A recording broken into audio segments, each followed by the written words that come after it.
श्रद्धा की निर्मल पर्याय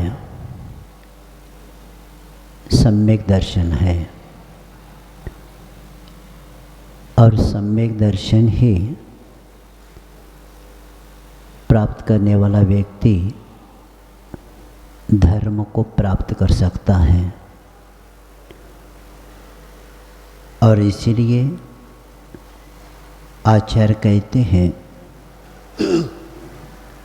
तीन लोक में और तीन काल में कल्याण करने वाले वस्तु संसार में अगर कोई है वह है सम्यक दर्शन, और अकल्याण करने वाली वस्तु मिथ्यात्व है। इसीलिए आचार्य मोक्ष पहाड़ में बताते हैं, आचार्य कुंद ये बताते हैं कि गुण और दोष को जानना जरूरी है। समगुण मिच्छे दोषो मनेन परिभावी उन्नतम गुणसु जमते मनस रुचयी किम बहुना पल्लवीनम। तो आचार्य कहते हैं कि गुण और दोष को जानना इसलिए महत्वपूर्ण है, मिथ्यात्व का फल दुर्गति है। मिथ्यात्व एक दोष है और इसका फल क्या है? दुर्गति है। और सम्यक दर्शन का फल सुगति है। ये बता के आचार्य कुंददेव यहाँ तक बताते हैं कि जीव रहित शरीर को शव कहते हैं और जीव सहित शरीर को शिव को प्राप्त करने वाला मानते हैं।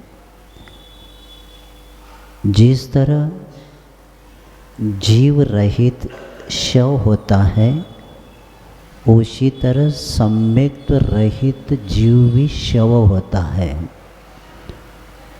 एक शव और एक शिव दो शब्द आते हैं। तो इस बात को बताते हुए भाव पाउड़ आदि में बताया है, क्योंकि जैसे शव अपूज्य है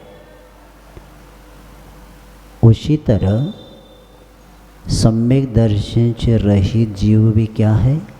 अपूज्य ही रहेगा। और इस बात को बताते हुए आचार्य कुंददेव सम्यक दर्शन की चर्चा करने के बाद मोक्ष पहाड़ में अंत में बताते हैं कि मैंने पूरा शास्त्र बताया, अब अंत में कहते हैं किम पल्लवीन बहुना जे सिद्धा नरवरा गई काले सिद्धि हम ही जैवी भविया तम जानई सम महात्मा। बहुत कथन से क्या प्रयोजन है, क्योंकि मैंने तो सब बताया, लेकिन बहुत इस कथन से क्या प्रयोजन है कि जो श्रेष्ठ मनुष्य भूतकाल में सिद्ध हुए हैं और भविष्य में भी सिद्ध होंगे, वे सब सम्यक का ही महात्म्य है। अब यहाँ इतना बताने के बाद अब आचार्य कहते क्या बचा है? भूतकाल में जितनी आत्मा सिद्ध बने हैं सम्यक दर्शन से बने हैं और आगे भी इसी से बनेंगे। अब इतना सब बताने के बाद और क्या बताऊं? अनेक समझदार के लिए इशारा काफ़ी हो जाता है। अब परमात्मा बने हैं भूतकाल में जितने और आगे भी बनेंगे इसी सम्यक दर्शन से, तो इतना सब महात्म्य इसी का है, तो अब ज़्यादा बताने से क्या हो जाएगा। जैसे कल बताया था, जिस तरह जो औषधि की मात्रा अनादि जो पुरानी बीमारी होती है, वह बीमारी योग्य अच्छी दवा की मात्रा के द्वारा असाध्य रोगों के लिए भी क्या होता है, गुणकारी होता है। उसी तरह अनादिकालीन जैन धर्म मिला है और इसी के द्वारा हमारा क्या हो सकता है, अनादिकालीन हमारी जो आत्मा में जन्म जरा मृत्यु का जो रोग है वही ठीक हो सकता है। ऐसे बता के आचार्य हम लोगों के लिए सावधान कर रहे हैं, क्योंकि मोक्ष रूपी वृक्ष का बीज सम्यक दर्शन है। इसके लिए बताते शास्त्रों में, बीज मोक्ष तरोर ध्रुवा भवतरो मिथ्या तो माहुर्जिना प्राप्ताया दृशित मुमुक्षु बिरलम यत्नो विदेयो बुधे। यानी आचार्य कहते हैं कि मोक्ष रूपी वृक्ष का बीज है सम्यक दर्शन और संसार रूपी बीज का बीज है मिथ्या दर्शन। तो ऐसा किसने कहा है, जिनेंद्र देव ने कहा है। इसीलिए मुमुक्ष को क्या करना चाहिए, सम्यक दर्शन के भली प्रकार से रक्षा करना ही चाहिए। हमें किसी की रक्षा नहीं करना, किसकी करना, सम्यक दर्शन की रक्षा करना, क्योंकि धर्मो रक्षति रक्षितः। क्योंकि धर्म सम्यक दर्शन की, और आचार्य महाराज एक बार बता रहे थे कि वर्तमान में सम्यक दर्शन की सुरक्षा करना चौक में रखा हुआ दीपक, चौक में रखा दीपक है, सब तरह से हवा आती है तो उस वक्त इधर भी ऐसा करना पड़ता है, उधर भी ऐसा करना पड़ता है, तब दीपक क्या होता है, बुझ नहीं पाएगा। नहीं तो हवा कौन सी दिशा से आकर बुझा देगी, कह नहीं सकते। तो उसी तरह समाज में जीवन के कर्म के उदय के कारण सदा क्या होता है, तूफान, हवा उठती रहती है। इसीलिए क्या करना है, सम्यक दर्शन की क्या सुरक्षा करना ही पड़ेगा, क्योंकि इसी के कारण हमारे आगे का भव का भविष्य बन रहा है। जीवन तो चल रहा है हमारा, लेकिन आगे का भविष्य अभी बन रहा है। जो जागृत है वही समझ सकता है कि अगला भव हमारा, वर्तमान हमारा अच्छा है तो भविष्य भी अच्छा है। और जिन्होंने जाना नहीं वर्तमान हमारा अच्छा चल रहा है क्या बुरा चल रहा है, धर्म के साथ चल रहा है क्या विषय कषय के साथ चल रहा है, तो उसी के कारण आगे का भी भव वैसे ही बनने वाला है। और इसीलिए बीज बोया है तो फल आएगा। इसलिए बीज बोने से पहले जैसे किसान सावधान रहता है कि कौन से बीज बोना, उसी तरह सम्यक दृष्टि भी सावधान रहता है कि मुझे समय पर अच्छे बीज बोना है, जिसके द्वारा कल्याण के लिए वह आगे भव में काम में आ जाए। और इसलिए सम्यक दर्शन की रक्षा करना चाहिए, क्योंकि बड़ी कठिनता से और पुण्योदय से हमें मनुष्य भव मिला है, बहुत पुण्य से मिला है। इसका दुर्लभता हम शब्दों में नहीं बता सकते, क्योंकि बाहर देखते हैं संसार जी रहा है, लेकिन क्या क्या कैसे जी रहा है उसी को पता नहीं, किसी से संबंध नहीं, स्वार्थ विषय कषाय से संसार भरा हुआ है। कोई किसी के ऊपर विश्वास रखने के पात्र है ही नहीं। सब ऐसा हाहाकार मचा है बाहर। और ऐसे समय पुण्योदय से ये हमें मनुष्य में मिला है, और उसमें भी सम्यक मिला है, तो हमें इसको बहुत सावधानता से उपयोग करना है। और यही हमारे लिए मोक्षदायी है, और यही हमारे लिए तप करने का योग्य भूमि है। ये इसी के कारण हमारा क्या हो सकता है, आगे का भव बहुत अच्छा बन सकता है।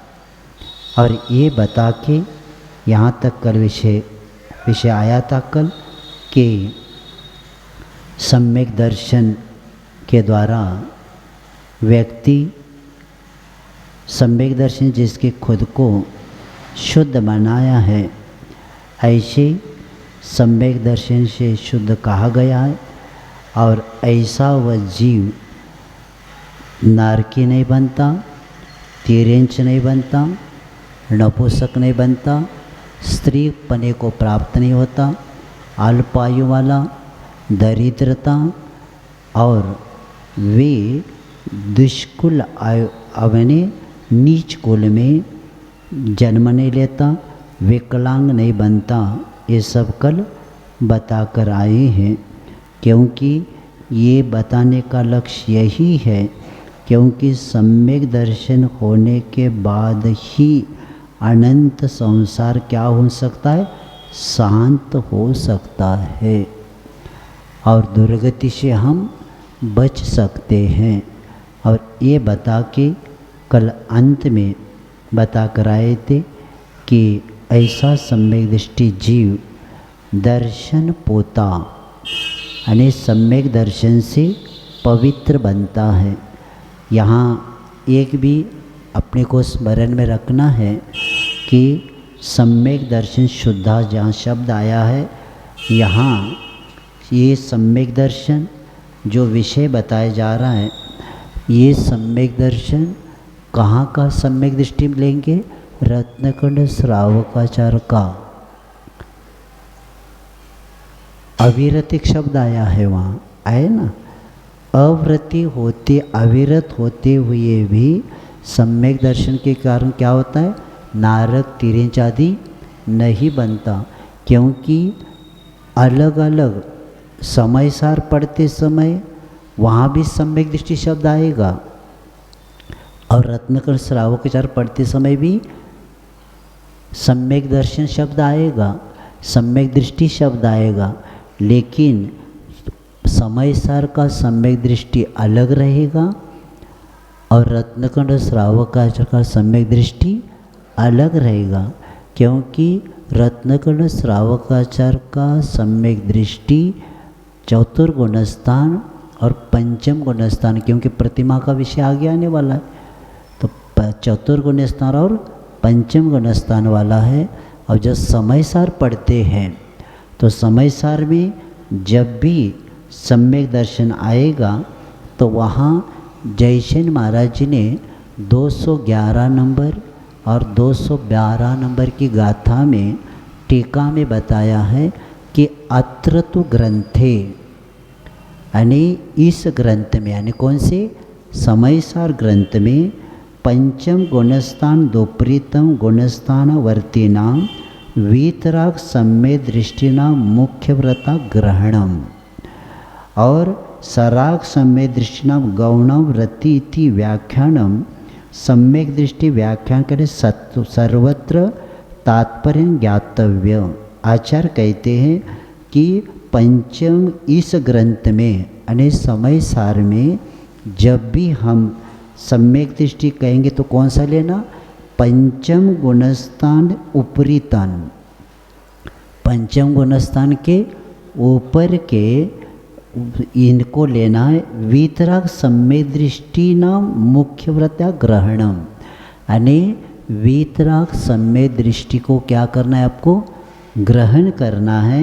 सराग दृष्टि सम्यक दृष्टि नाम गौण वृत्ति इति व्याख्यानम, और जो सराग सम्यक दृष्टि है उसको गौण रखना है समय सार के सम्यक दर्शन की चर्चा में, क्योंकि सम्यक दृष्टि व्याख्यान काले सर्वत्र तात्पर्य ज्ञातव्यम।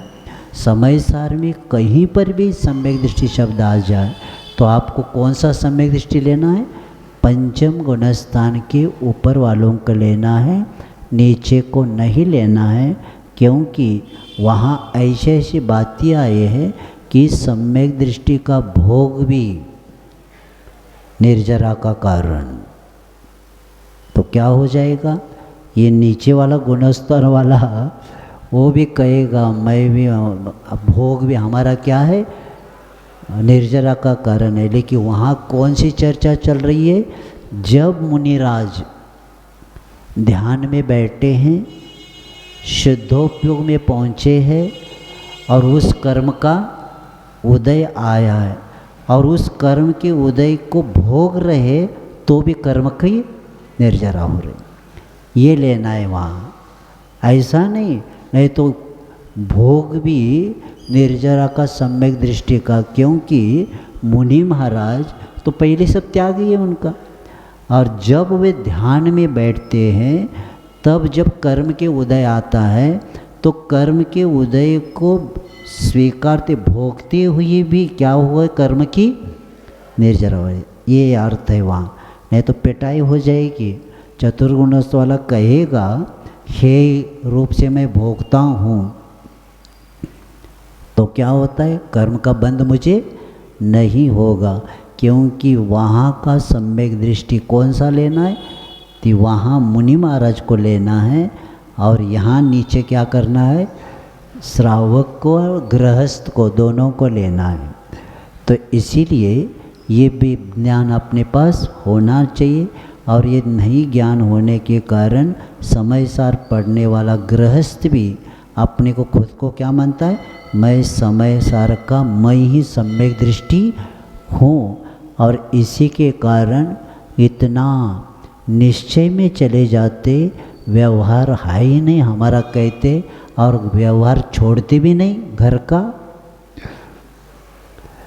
और निश्चय की बात करते। एक प्रसंग मेरे सामने आया था,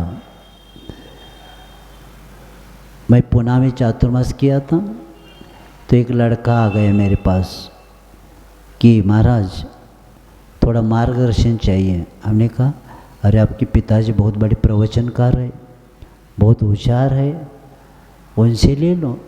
नहीं, वो पिताजी कहते एक द्रव्य दूसरे द्रव्य का कुछ नहीं करता, और मुझे कुछ नहीं पूछना, तुम्हारा जैसा क्रमबद्ध पर्याय है वैसे होने वाला है, मैं बताकर क्या करूं? ये किसने बताया? पिताजी ने बताया। और वो लड़का मेरे पास आया, तो हमने कहा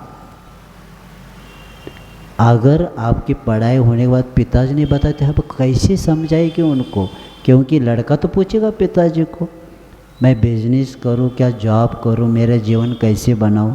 तो उन्होंने इतने निश्चय में चले गए हुए, तो अपने लड़के को कुछ नहीं बता रहे। ये स्थिति है।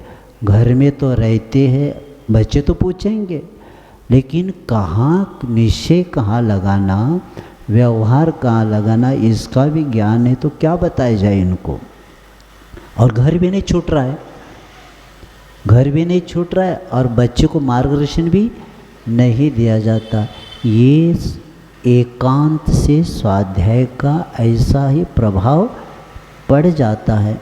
इसीलिए कहा गया है जो व्यवहार में रहता है वह व्यवहार करते निश्चय का लक्ष्य लगा के कार्य करना है, लेकिन व्यवहार भी ऐसे करना जो निश्चय में दोष न लगे।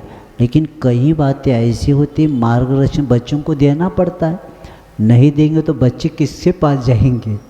तो ये स्थिति है और आगे भी गड़बड़ है, आगे बताना ठीक नहीं। तो इसीलिए याद रखेंगे कि यहाँ सम्यक दृष्टि की बात करने के बाद वह ओदस तुझे विद्या को बता के अब कहते हैं कि आगे वह सम्यक दृष्टि और किसको प्राप्त करता है। इस बात के लिए इंद्र पद भी कौन प्राप्त करते, सम्यक दृष्टि ही इंद्र पद को प्राप्त करते, इसे बताते। अष्टगुण पुष्टि तुष्टा दृष्टि विशिष्टा प्रकष्ट शोभा ज्येष्ठा अम्रां सरसां परिषदि चिरं रमन्ते जिनेन्द्र भक्तः स्वर्गे। हाँ, आचार्य कहते हैं दृष्टि विशेषता, दृष्टि यानी सम्यक दर्शन। सम्यक दर्शन से सहित कौन, जिनेन्द्र भक्ता, यानी जिनेन्द्र भक्त एक सामान्य शब्द बता के दृष्टि विशेषता यानी वे दृष्टि से विशिष्ट है, यानी विशिष्ट यानी क्या, सौधर्म आदि पद को प्राप्त करने वाले, ये विशिष्ट शब्द से लेना है।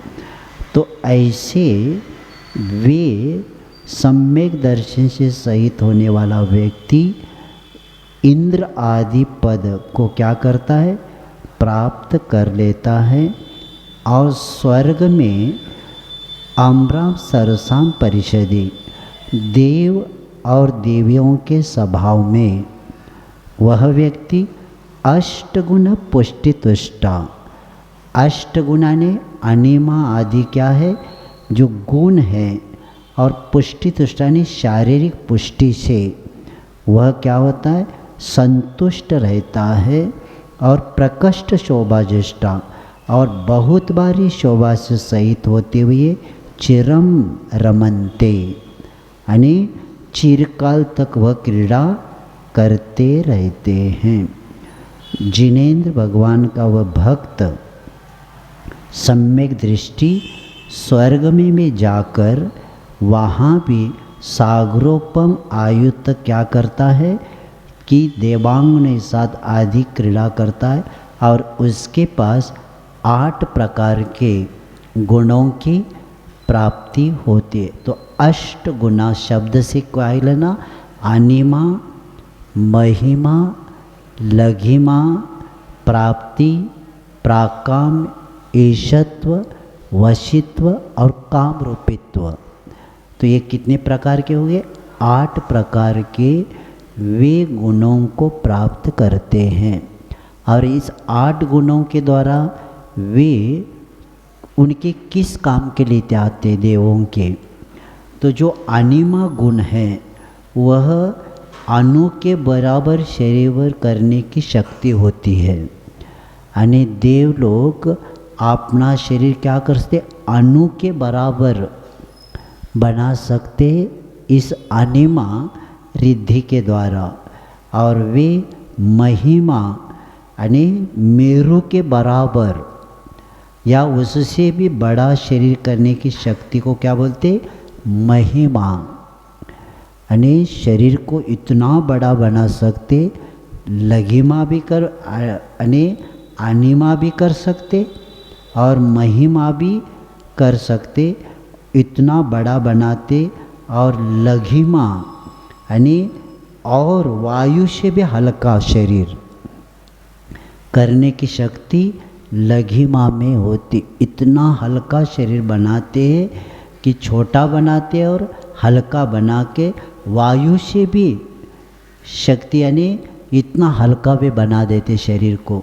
और वे प्राप्ति यानी पृथ्वी पर रहकर अंगुली से के अग्रभाग से सूर्य और चंद्रमा को क्या करते, स्पर्श कर सकते। इतनी शक्ति किसमें रहती है, प्राप्ति में, यानी पृथ्वी पर खड़े रह के उसको क्या कर सकते, स्पर्श कर सकते। और मेरु शिखरों को तथा दूरस्थ वस्तु बहुत दूर है तो भी यहीं बैठे बैठे स्पर्श कर सकते हैं। और इस तरह की जो शक्ति होती है उसको बोलते प्राप्ति। और वे प्राकाम्य, वे जल पर भूमि जैसे चलते हैं। चल रहे कहाँ, जल पर चल रहे। जैसे हम भूमि पर चलते हैं वैसे जल के ऊपर चल सकते। और कभी कभी भूमि में जल की तरह डुबकी भी लगाते हैं। पानी के ऊपर चलते भी है और भूमि पर डुबकी भी लगाते। जैसे पानी में डुबकी लगाते ना, तो वैसे भूमि पर भी डुबकी लगा सकते। और उछलना आदि की शक्ति को क्या बोलते, प्राकाम्य बोलते हैं। और ये शक्तियाँ सब सम्यक दर्शन के प्रभाव से ही मिल जाती है। और ईशत्व, जिसके प्रभाव से सब संसारी जीवों को क्या करता है, या ग्राम नगर वालों के अपनी प्रभुता को प्राप्त कर लेता है। यानी प्रत्येक व्यक्ति के ऊपर प्रभुत्व अपना रख सकता है। और वशित्व, जिसके द्वारा संसारी जीव को वश में करने की शक्ति उसके पास आती है। कैसे कोई भी हो सबको क्या कर सकता है, वो वश में ले सकते। और काम रूपित्व, जिससे अनेक प्रकार के इच्छित रूप को युगपत धारण करता किया जा सके, उस शक्ति को क्या बोलते, काम रूपित्व। तो इतने रूप वो एक जैसे कई रूप धारण कर सकते। ये सब किसका प्रभाव है, उस सम्यक दर्शन के द्वारा ये गुणों की पुष्टि से संतुष्ट रहते हुए देवलोक और दूसरे देवों में न पाई जाने वाली असाधारण शोभा से सहित होते। कि सम्यक दर्शन का इतना प्रभाव है कि अन्य देव उस देव को देखते रहते। आचार्य बता रहे थे कि वह अवधि ज्ञान लगाता है, एक देव इससे ज़्यादा, हमसे ज़्यादा इसके पास ज़्यादा क्यों। तो आचार्य कह रहे थे पहले माला ज़्यादा फेरी होगी, ज़्यादा तप किया होगा, देवगति में भी है वो दोनों।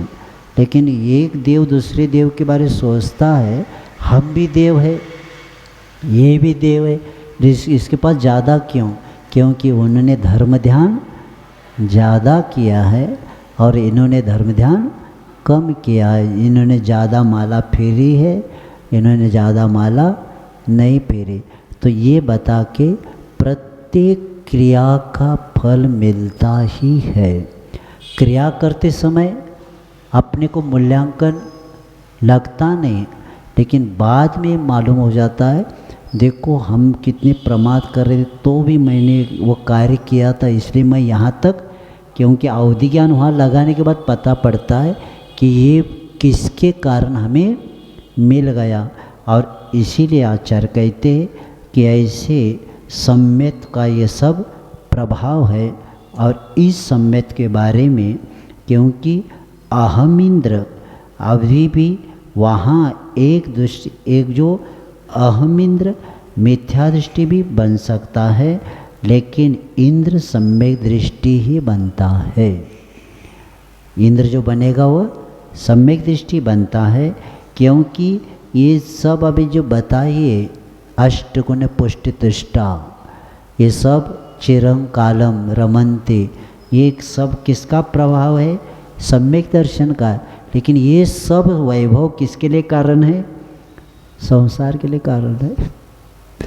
ये सब मिल भी जाए तो वहाँ जाकर कर्मों की निर्जरा हो रही क्या, इसके द्वारा क्या हुआ है, संसार का ही कारण होता है।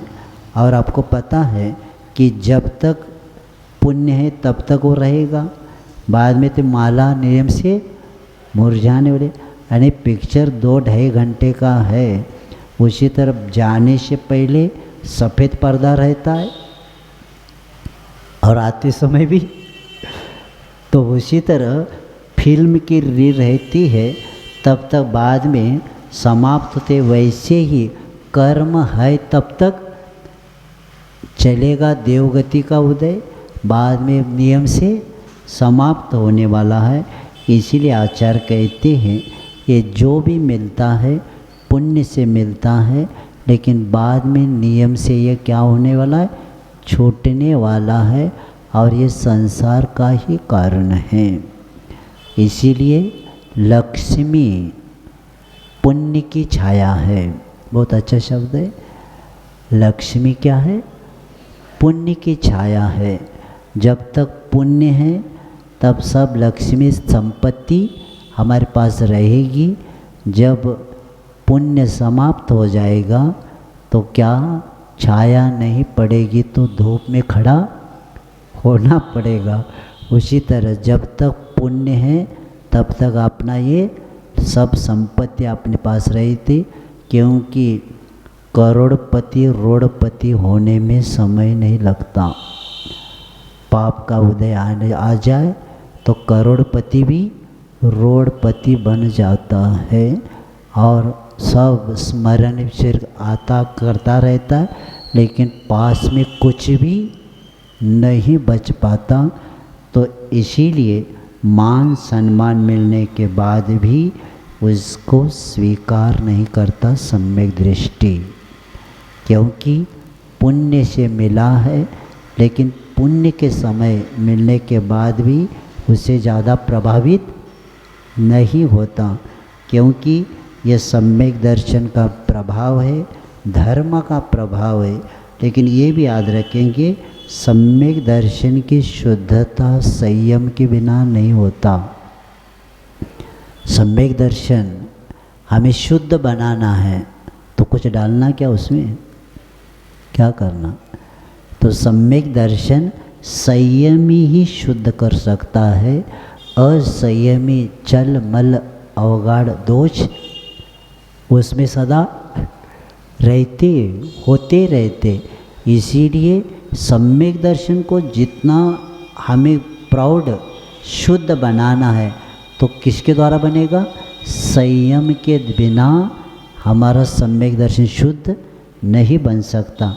और इस बात को बताते हुए आचार्य कहते कि ऐसे इंद्र पद भी मिल जाता है, लेकिन जो सम्यक दृष्टि मनुष्य दिगंबर दीक्षा धारण करके तपस्या करते, वे उसी पर्याय में क्या करते? मोक्ष को प्राप्त करने की अनुकूलता होने पर मोक्ष पाते, नहीं हो तो कहाँ जाते? स्वर्ग जाते, तथा इंद्र होकर देव और देवियों के सभा में सागरों पर्यंत क्रीड़ा करते रहते। और ये सब गुण 8 गुणों से युक्त होते हैं, लेकिन ये सब सम्यक दर्शन की सिद्धियां जो मिली है, लेकिन आचार्य कहते ये भी बाद में क्या होता है? छूट जाता है। इसीलिए ये भी सम्यक दृष्टि के लिए कार्यकारी नहीं है, क्योंकि सम्यक दृष्टि को यहाँ वैराग्य प्राप्त हुआ है, लेकिन वहाँ जाकर राग में ही आचार्य से वैसे छुप भी नहीं सकते। स्वर्ग में छुप के बैठ ही नहीं सकते, धर्म ध्यान कर ही नहीं सकते। अने सदा विषयों का भड़ामार यानी असंयम की दुर्गंधी सदा रहती है। इसलिए जो हम शांति से यहाँ बैठ सकते वहाँ बैठ नहीं सकते। तो ऐसे उस चक्र इंद्र पद के बाद चक्रवर्ती पद भी सम्यक दृष्टि क्या करता है? प्राप्त करता है। इसके लिए आगे के श्लोक में बताते, नवनिधि सप्तद्वयरत् नाधीशा सर्वभूमपतयश्चक्रम् वर्तयतुं प्रभवन्ति स्पष्ट दृश्य क्षेत्र मौलि शेखर चरणा। हाँ, यहाँ उच्चारण करते समय कहाँ तक आना मालूम है? नवनिधि रत, नवनिधि सप्त द्वय रत, त इधर लेना, रत्न को फोड़े बिना उच्चारण ठीक होता ही नहीं। क्या करना पड़ेगा? रत्न को फोड़ना पड़ेगा। तो क्या फोड़ना? रत्न को नहीं फोड़ना, त इधर लेना, रत्न नाधीशा। बाद में क्या बोलेंगे? हाँ, नहीं तो वहाँ रत्नाधीशा नहीं बन पाता। तो क्या करना पड़ेगा? नवनिधि सप्त द्वयरत नाधीशाः सर्वभूम पतयश्चक्रम वर्तयतुं प्रभवन्ति स्पष्ट दृश्य क्षेत्र मौलि शेखर चरणम। इस तरह तब आचार्य कहते हैं स्पष्ट दृश्य यानी निर्मल सम्यक दर्शन के धारक मनुष्य ही किसको प्राप्त करते? नवनिधि रत्न सप्त रत्न नाधीशा, नवनिधि और 14 रत्नों के स्वामी बनते हैं। और क्षत्र मौलि शेखर चरणा यानी राजाओं के मुकुट संबंधी कलगियों पर जिनके चरण चिन्ह हैं, ऐसे सर्वभूमि पतः यानी सर्वभूमि के पति यानी कौन बनते? षटखंड अधिपति चक्रवर्ती होते हैं।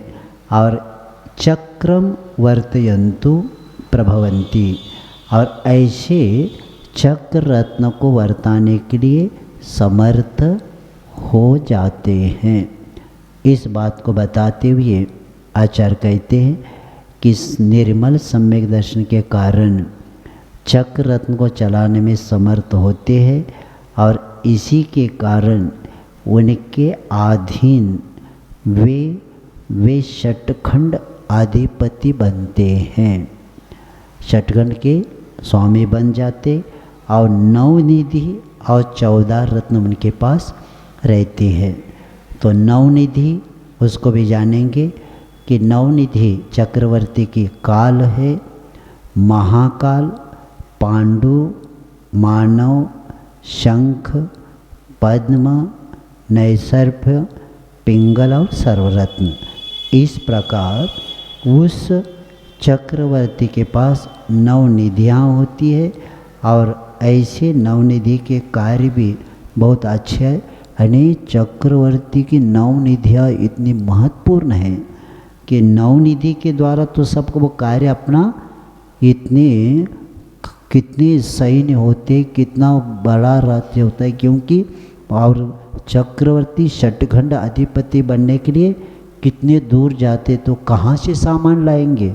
ऐसा थोड़ी कि यहाँ से उठाकर वहाँ कर ले चलो।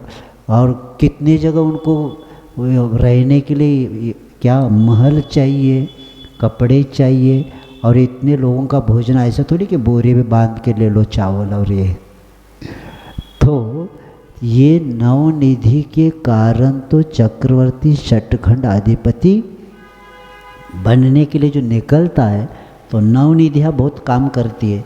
तो उसमें काल निधि ये काम करती है, ऋतु के अनुसार पुष्प फल आदि और निमित्त न्याय व्याकरणादि विषय अनेक प्रकार के शास्त्र तथा बांसुरी, नगाड़े आदि पंचेंद्रिय के मनोज्ञ विषय प्रदान करते हैं। ऐसा नहीं कि हर गांव में बैंड वालों को बुलाओ।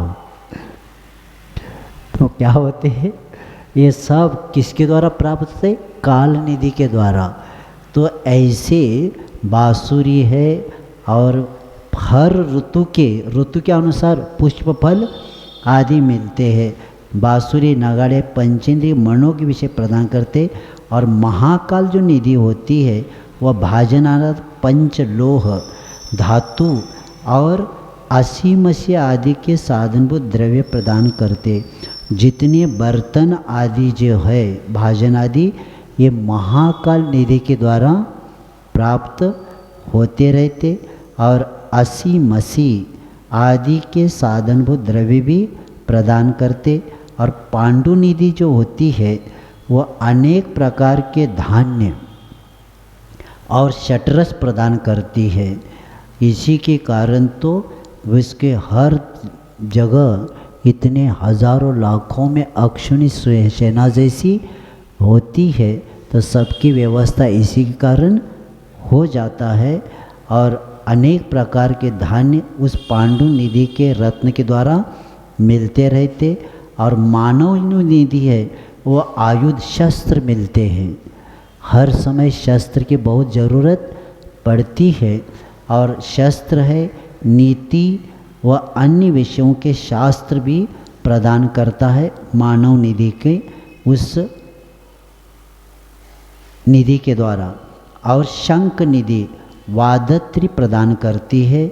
और पद्म निधि जो होती है अनेक प्रकार के वस्त्र प्रदान करती है। यानी हर समय वस्त्रों की ज़रूरत पड़ती है और ये कहीं खरीद नहीं करते, तो पद्म निधि किसके द्वारा प्राप्त हो जाती है।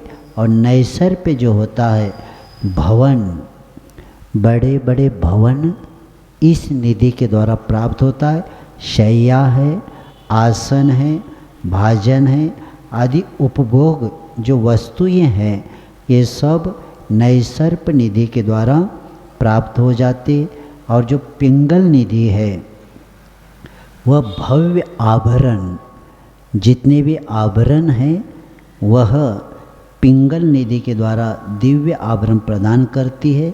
और नौवा बताते सर्वरत्न निधि अनेक प्रकार के रत्न आदि प्रदान करती है। उनको लाइट लगाना नहीं पड़ता, अलग अलग रत्न रखते ही उजाला होता है। और इसी के कारण ये सब काम अपना करते रहते। और अनेक प्रकार रत्नों को प्राप्त करके इन सब निधियों की विशेषता यही है, ये सब निधियाँ अविनाशी निधिपाल नामक देवों के द्वारा सुरक्षित रहती हैं। वो जो देव होते हैं ना, निधिपाल नाम के जो देव होते हैं, उन्हीं के द्वारा सुरक्षित और निरंतर लोगों के उपकार में आने वाले होते। ये गाड़ी के आकार की 9 योजन चौड़ी और 12 योजन लंबी और 8 योजन गहरी, ऐसे वृक्षारगिरी के समान विशाल कुक्षी से सहित प्रत्येक की एक हजार यक्ष निरंतर क्या करते रहते थे, देखते रहते हैं, देखरेख करते रहते हैं। और ये नवनिधियाँ कामवृष्टि नामक बृहस्पति के ये नौवा से अधीन इन्हीं का रहता है। और सदा चक्रवर्ती के समस्त मनोरथों को पूर्ण करने का काम ही ये नवनिधियाँ करती रहती है। और इस तरह वे नवनिधि और रत्न कितने होते, 14 रत्न होते हैं कि चक्र, छत्र, खड्ग, दंड, काकिनी, मणि, चर्म, सेनापति, गृहपति, गज, अश्व, पुरोहित, स्थापित और युवती स्त्री। तो इस तरह इनमें से प्रारंभ के 7 अचेतन रत्न हैं। 14 रत्न में पहले के 4 कितना है, पहले के 7 अचेतन रत्न हैं और बाद के 7 चेतन रत्न हैं। इस तरह ये पूरा वे क्या करते, प्राप्त करते। और ये ऐसे चक्रवर्ती अपने निधि को प्राप्त करके राज्यादि करते रहते। और ये नियम से चक्रवर्ती भरत और ऐरावत क्षेत्र में प्रत्येक अवसर्पणी और उत्सर्पणी में युग में कितने रहेंगे? 12 ही होते हैं। और तथा पंचमेरु संबंधी 160 विदेश क्षेत्र में भी अवसर होते हैं, लेकिन भरत और ऐरावत क्षेत्रों में प्रत्येक अवसर में उसमें कितने रहेंगे? 12 ही रहते हैं। तो इस तरह ये सम्यक दर्शन के प्रभाव से ही यह जीव जो चक्रवर्ती बनता है, तो राजा है, महाराज है, मंडलेश्वर है, महामंडलेश्वर है, विद्याधर है आदि के वैभव को भी प्राप्त ये हो जाता है। और ये सम्यक दर्शन का ही प्रभाव बता के आचार्य कहते ये सम्यक दर्शन के कारण इतने व्यक्ति 6 खंड का अधिपति होकर 32,000 मुकुटबद्ध राजा जिनके चरणों में मस्तक झुकाकर सदा नमस्कार करते रहते। और ये चक्रवर्ती इस तरह अपना जीवन व्यतीत करते। और ये सब किसका प्रभाव है? सम्यक दर्शन का प्रभाव है। अब कहते हैं तीर्थंकर यानी धर्म चक्र के ये हो गए षटखंडपति चक्रवर्ती। अब ये धर्म चक्र के प्रवर्तक कौन होते हैं? तो तीर्थंकर होते हैं। और तीर्थंकर भी सम्यक दर्शन के महात्म्य से होते हैं, यही यहाँ बताया जा रहा है। अमरासुर नरपतिभिर यमधरपतिभिः शत्नु तत्पादाम्भोजाः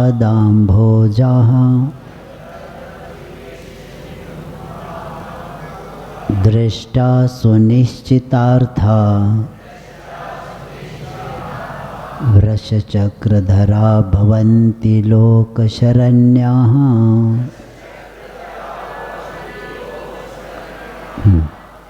अब कहते हैं दृष्टाने सम्यक दर्शन के महात्म्य से जीव अमरासुर नरपति भी। अब वह व्यक्ति अमर यानी क्या? देवेंद्र, असुराने धर्मेंद्र, और नरपति यानी मनुष्यों के पति यानी चक्रवर्ती, तथा यमधर यमनी जो नियम को धारण करने वाले यम रूप से, ऐसे कौन? मुनियों के स्वामी गणधरों के द्वारा। यमधर ने यमधरपति यानी मुनियों के स्वामी कौन? गणधरों के द्वारा नूत पादाम्भोजा जिनके चरण कमलों की स्तुति की जाती है, और सुनिश्चितार्थ जिन्होंने निश्चितता से यानी पदार्थ का अच्छी तरह निश्चय किया है, तथा लोक शरण्या यानी कर्म रूपी शत्रुओं के द्वारा पीड़ित लोगों के लिए क्या है? वे शरण देने में निपुण है। जैसे भक्तामृत में आता है भवजले पतिताम जनानाम, तो उसी तरह यहाँ क्या बताया जा रहा है? लोक शरण्या यानी कर्म रूपी शत्रुओं के द्वारा पीड़ित लोगों के लिए शरण देने में निपुण है। और वहाँ भव रूपी जल में समुद्र में गिरने वालों के लिए क्या कर रहे? आलम्बन का काम करते। भक्तांबर में शब्द आया। तो ऐसे निपुण वृष चक्रधरा, वृष यानी धर्म चक्र के धारक धरने वाले तीर्थंकर होते हैं। यानी तीर्थ यानी धर्म की परंपरा को चलाते हैं, इसलिए तीर्थंकर कहते हैं। तीर्थ का अर्थ क्या होता है? धर्म की परंपरा।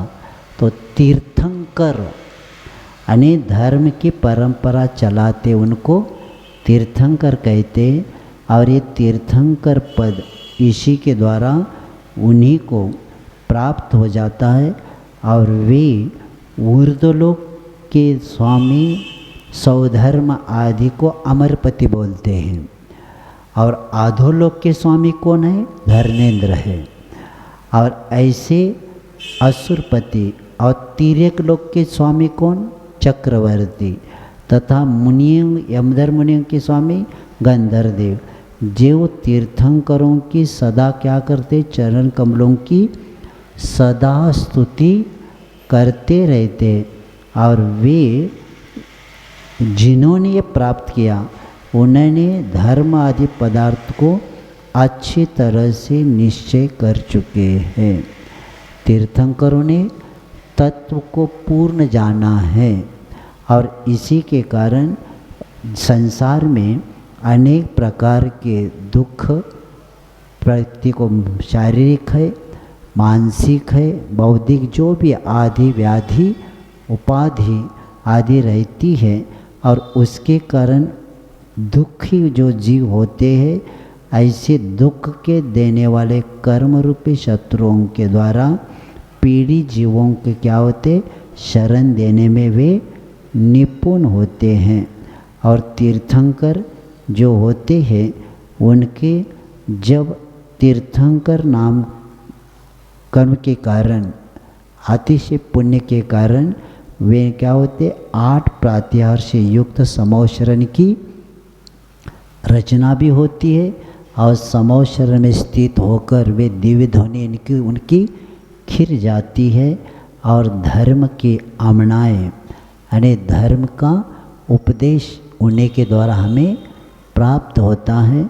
आता है ना, स्वर्गाप वर्ग मार्ग मार्ग नेष्ट, यानी स्वर्ग और मोक्ष के मार्ग का प्रतिपादन सद्धर्म क्या होता है? उनके द्वारा सद्धर्म का ज्ञान मिल जाता है। और ऐसे उन तीर्थंकरों के सामने अतिशय के रूप में एक धर्म चक्र प्रकट होता है। जैसे समौशरण निकल गया तो धर्म चक्र आगे आगे चलता रहता है और विहार काल में आगे रहता है। और ये तीर्थंकर प्रकृति पद की प्राप्ति किसके कारण हुआ? 16 करण भावना के कारण ही तीर्थंकर प्रकृति का बंध हुआ। और 16 करण भावना में भी पहली भावना कौन सी? दर्शन विशुद्धि नाम की पहली भावना। इसी के कारण वे इसको प्राप्त करके 8 अंग रूप सम्यक दर्शन धारण करके इन्होंने वे तीर्थंकर प्रकृति का बंद किया केवली श्रुत केवली के सानिध्य में जाकर। और ये प्रकृति का बंद कहाँ से होता है? चतुर्गुण स्थान से लेकर सप्तम गुण के स्थान के तब तक कर्म भूमि मनुष्यों को क्या होता है? तीर्थंकर प्रकृति का बंद होता है। और ये उत्कृष्ट पद किसका प्रभाव है?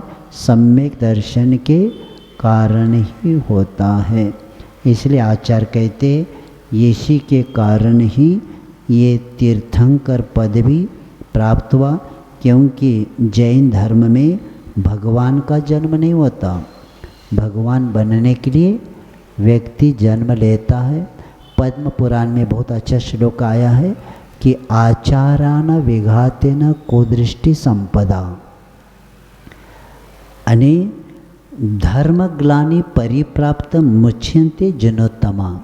आचार कहते जब आचार और विचारों का घात होने लग जाता है और कुदृष्टि न संपदा, मिथ्या दृष्टियों के पास जब संपत्ति बढ़ जाती है तो क्या होता है? धर्म ग्लानि लोगों में होती है।